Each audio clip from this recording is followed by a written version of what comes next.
आखिर क्या खास है इस आईपीओ में कि इसका ग्रे मार्केट प्रीमियम 440 रुपए पर शेयर का चल रहा है। मैं बात कर रहा हूं आजाद इंजीनियर्स के आईपीओ की। यह आईपीओ 20 तारीख से शुरू हो चुका है, 22 तारीख इसकी लास्ट डेट। देखिए इस आईपीओ में लिस्टिंग की दृष्टि से केवल आपको 2-3 चीजें समझनी है। सबसे पहले ग्रे मार्केट प्रीमियम की बात कर लेते हैं। 440 रुपए पर शेयर का ग्रे मार्केट प्रीमियम चल रहा है। 28 शेयर का एक लॉट है, 12,320 रुपए का प्रॉफिट रिसेंट टाइम में दिखा रहा है। ग्रे मार्केट प्रीमियम घट भी सकता है, बढ़ भी सकता है आने वाले समय के अंदर। दूसरी इंपॉर्टेंट, इस कंपनी के फाइनेंशियल्स कैसे हैं उससे पहले कंपनी के काम को समझ लेते हैं, जो कि आपको थोड़ा वो समझना जरूरी है किसी भी कंपनी के लिए। देखिए ये कंपनी जो है, जैसे कि अगर मैं आज से पहले बात करूं कि आज से 10 साल पहले टरबाइंस के अंदर टरबाइंस का यूजेस कितना किया जाता था और आज कितना यूज किया जाता है, तो आप कहते हैं भैया टरबाइंस के यूजेस बढ़े हैं और आने वाले समय में और बढ़ेंगे। एरोस्पेस के अंदर और भी चीजें अंदर डेवलपमेंट देखने को। बेसिकली कंपनी मैन्युफैक्चरिंग करती है एरोस्पेस के कंपोनेंट्स और टरबाइंस के कंपोनेंट। इसके अलावा ये इक्विपमेंट्स मैन्युफैक्चरिंग करती है ऑयल सेक्टर से जुड़ी हुई, गैसेस सेक्टर से जुड़ी हुई, इस तरह की इक्विपमेंट्स की मैन्युफैक्चरिंग भी करती है। और जितनी ज्यादा गैसेस की, टरबाइंस की इनकी डिमांड बढ़ती जाएगी, कंपनी के पास भी प्रॉफिट या कह सकते हैं रेवेन्यू बढ़ता जाएगा।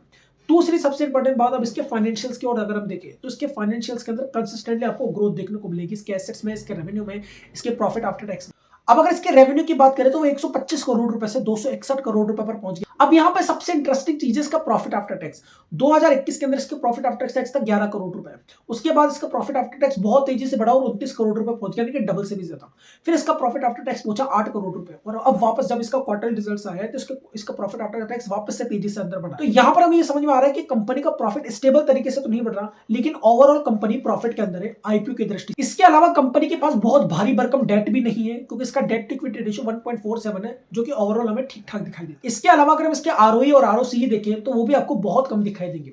तो फाइनेंशियल्स की दृष्टि से अगर हम देखें तो ये कंपनी ओके ओके दिखाई देती है। अगर इस कंपनी के इशू साइज की बात करें तो 740 करोड़ का इसका इशू साइज है, जिसमें से 240 करोड़ रुपए का फ्रेश इशू रखे गए और बाकी सारे ऑफर फॉर सेल के अंदर जाएंगे। आईपीओ 20 तारीख से ओपन होगा, 22 तारीख को क्लोज हो जाएगा। 28 शेयर्स का इसके अंदर एक लॉट देखने को मिलेगा। बीएससी और एनएससी दोनों पर ये आईपीओ लिस्ट होगा। अब अगर हम केवल लिस्टिंग की दृष्टि से बात करें तो देखिए ग्रे मार्केट प्रीमियम तो अच्छा है, लेकिन बहुत सारे आईपीओ आ रहे हैं, तो ग्रे मार्केट प्रीमियम के अंदर डिमांड कम हो जाए ये हमें कोई कह नहीं सकता। अगर हम केवल लिस्टिंग की बात करें तो ये आईपीओ 21 तारीख तक कम से कम 4 गुना और सब्सक्राइब होना चाहिए, तब आपको बहुत अच्छा लिस्टिंग देखने की संभावना मिली। जैसा कि आपने डोम्स आईपीओ अंदर देखने को मिला, वो आईपीओ कितना अच्छा सब्सक्राइब देखने को मिला और वो उस आईपीओ ने कितनी अच्छी लिस्टिंग दी के अंदर। अगर बहुत अच्छा लिस्टिंग चाहिए ना सर, तो ग्रे मार्केट प्रीमियम के भरोसे मत बैठिए, क्योंकि अगर इसमें सब्सक्रिप्शन अच्छा आ गया ना, तो जितना आप लिस्टिंग सोच रहे हैं ना, उससे भी बहुत ज्यादा आपको अच्छा लिस्टिंग देखने को मिलेगा, जैसा कि डोम्स आईपीओ में आपको देखने को मिलेगा।